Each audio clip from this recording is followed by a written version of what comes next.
How you doing? Let me get it in there. My man. As I've always said in the show, You're not kidding. He is ripped. Single best-looking dude I've ever met. I've dreamt about him. I'm not lying. I saw Tim last night. We didn't connect at the party, but that pink shirt was all too tight on you. You're all swolled up like that. And now you're playing for our New York Mets. What's up with that? And how you doing first off? Everything good? I'm doing great. How you guys doing? We're doing great. We're doing fine. Y'all were up early this morning. Every morning. Rolling early. Remember when we saw you at Florham Park? We were there just as early. I know. So it's amazing that it's New York of all teams, having played for the Jets. Just walk us through where you're at from a baseball standpoint. I get the competition. I get the desire. Do you firmly believe that with the right tutelage and work, you can be a major league player? Well, I feel like I'm getting better every day. I think I'm getting closer. I'm really excited about getting into spring training and seeing live pitching. Been working extremely hard. Felt like, from instructs to fall ball, felt continually getting better every day. And I believe myself, and the goal is to hopefully one day try to play in the bigs. I go to boom. The only guy that would hit a home run his first at bat would be Tim Tebow. Yeah, exactly. Boom! It was amazing. This came out of nowhere. And I remember I think it was Gary Sheffield. Yeah. It says, so Gary Sheffield basically came out of nowhere and said that Tim Tebow has got a major league swing. You remember that? I do. We were like, no, he doesn't. I honestly thought everybody was playing a game with us. And then it's the real deal. So you obviously played in high school. I did. I but played you did in high not school. play in college I at did all. not play in college. I almost went out of high school, and so it was really, my dad thought I should go play baseball. My mom wanted me to get a college education. Right. When you're a Southern boy, you listen to mom. You go get a college education, and almost played at Florida. But it's just so focused on football at the time. But baseball is something that never left me, and I've thought about it for probably the last 5 or 6 years. Why didn't you go play in Canada? Didn't the CFL? Football? Yeah, football. Didn't the CFL call for you and give you an opportunity? Yeah, absolutely. And that was something that I thought about. There was different times, and it was, you're talking to certain NFL teams, and you're like, hey, this might happen, and then Philly happened, and there are different opportunities. And actually, even before Philly, I almost went inside. The day I was working out in Boca Raton, Florida, playing baseball, and that's the day Chip Kelly called. And I almost went to play baseball before that, and I thought, man, this offense might be the perfect fit. Right. And so then I was like, go back, play for Chip. That didn't work out, obviously. Yeah. And so went back to baseball. But it was something that had been on my heart for a while, and I really wanted to pursue it. Did you, after the fact, do you feel like Chip Kelly brought you in and gave you a legit shot, or was it more like he was interested in who Tim Tebow was from that standpoint? Like, do you think you really had a shot at it? I think he gave me a shot. I think that that offense, I feel like, could have been a good fit for me. Right. And trying to get it in a regular season game and seeing what would have happened, that would be pretty exciting to see. I know Mark Sanchez was like, not again, man. Yeah, What are we doing here? Tim Tebow's here. Right. Interestingly enough, you also spent time with the Patriots. Yes. And what was that like? It was awesome. It was awesome. I loved it. Loved every minute of it. Obviously when you get signed there, the goal is to follow Tom Brady. He's going to retire. You take over. You play for Belichick. You win a bunch of games and try to win a Super Bowl. Right? That's the goal. And obviously it didn't happen, but it was such an awesome learning experience for me to learn from Tom and to be around him and learn from Coach Belichick, who I still have a great relationship with these guys. And it was awesome. They really say it's the Patriot way and do your job. It's really true. In being at all the different organizations I've been at, they hold themselves to a different standard of the focus every single day on doing exactly what you're called to do. Was Florida the same way? It was similar. So Urban and Belichick have been friends for a long time. Belichick came to a lot of practices when I was at Florida. He was at. Belichick was at so many of our spring practices and games, and I remember in college we'd sit up there and talk film with a lot, and so those guys have gone back and forth about a lot of different things, and so has Coach McDaniel. So they've been close. Talking to Tim Tebow is here for avocados. Avocados. Because God knows avocados is not getting the love it deserves, and we're in like the guacamole capital of the world. So what we're trying to do is on your Sunday afternoon snack, you're not going with all these heavy carbs and sugars. You're able to get something healthy in your body. Tim you know Tebow. what I'm saying? I know. Yeah. Do I look healthy? No, you don't. You do, Chubbs. Now, let me ask you this. Idiot. Obviously being in New York and Mets, Yankees, and that. Sandy Olson, before the Mets signed you, Sandy Olson was asked about you, as every GM in America was. And Sandy Olson actually had a funny line. He goes, was he born in Cuba? No. Then we have no interest. Meaning that they were going after Latin American ball players. And all of a sudden the Mets come out and go, Tim Tebow is signed. I figured they wanted to sell more tickets to Port St. Lucie. And it was a bit of a joke that they would just kind of capitalize on your name. And the fact is, you go out, people follow you.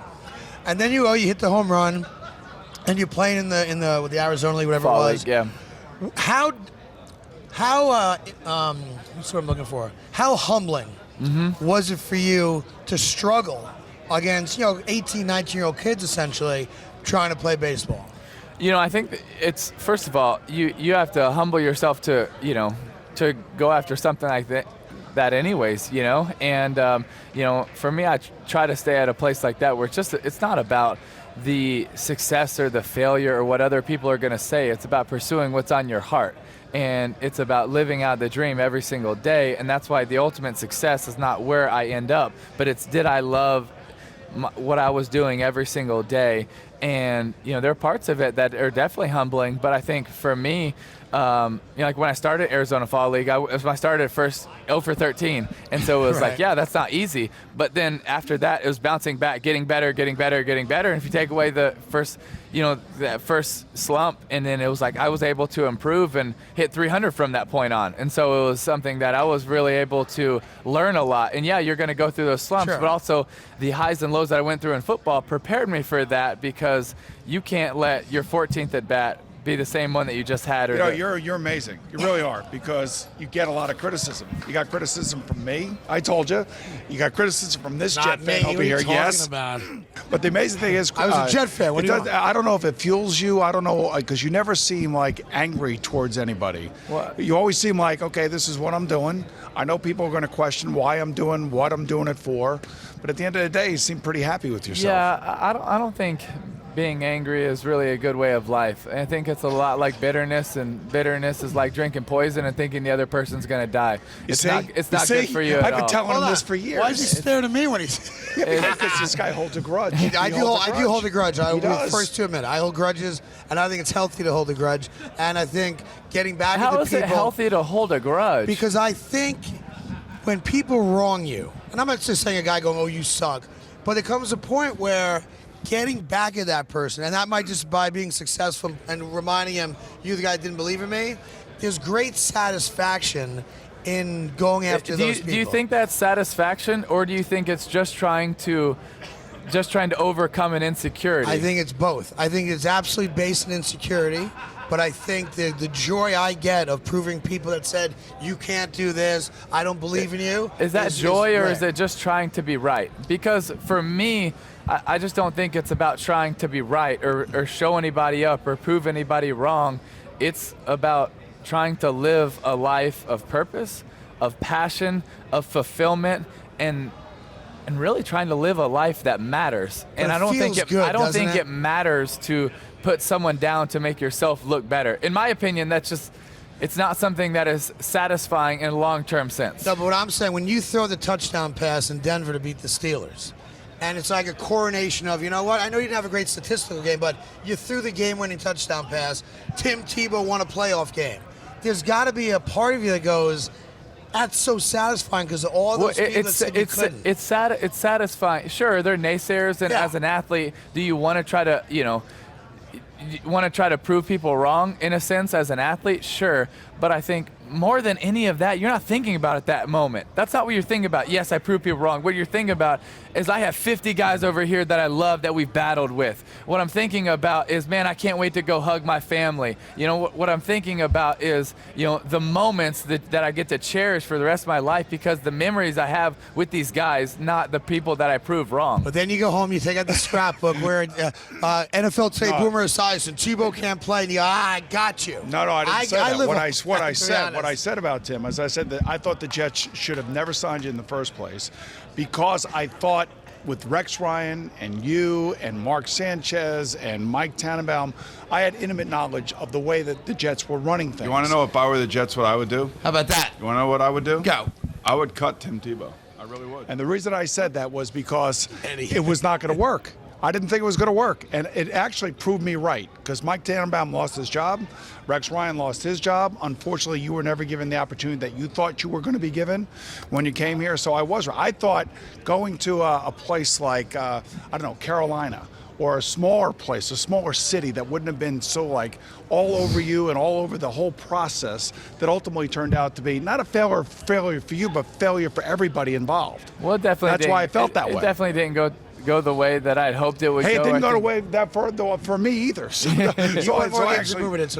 probably did. But at the end of the day, that's why I said that. I just felt like the whole thing was wrong. It just didn't feel right. Let me ask you this, since we're being honest with each other, Why not? and we're being emotional and okay. deep. And I think this is a new area for me, sharing emotions. He has no emotions. I'm sitting at home. This is maybe like 9 months, a year ago. And I'm just flipping around. You know, my kids aren't around. My wife's at work. And I go, it's like Tim Tebow on TV. And you're hosting that like reality build a box. Home free. And I go, where did this go? It was like on CMT or something, right? It was on Fox. Oh, was it on Fox? Yeah. And I only saw one episode, and these people trying to build like a box or something, right? What were they building? Not They were really. building something. Yeah. It was like a building show, right? We're building houses, but they didn't know that we were building houses, and we were giving them away to their deserving heroes. So Got it. Sort of what you explained and completely different. And Yes, because we had lost sight of where's Tim Tebow, and I go, now he's doing reality shows. That never let him. Did you like doing that? Well, I don't know. I mean, sure, it technically goes under reality, Well, whatever but it was. it's not Did you- really reality. I mean, we're giving away homes to deserving heroes, and so for me, it was Hey, be like the bad guy. it was like something that I totally believed in. Sure. You know, and I thought it was awesome. I had so much fun doing it. You did like doing it. I loved it. And You know where you're really good at? You're good on ESPN doing the thank- SEC football. thank you. You know why? Because you're Mr. SEC football. Everybody knows you. You know what you're talking about. You know everybody Thank at you. every school. And I told Craig this too about you, and also Doug Flutie. What's wrong with being the greatest college football player who ever played? What's wrong with that? nothing. Is there anything wrong with Thank that? you. I No, appreciate it. no, Thank not you. at all. Everything else is good. Personal life, family, everyone's healthy and well. Yeah.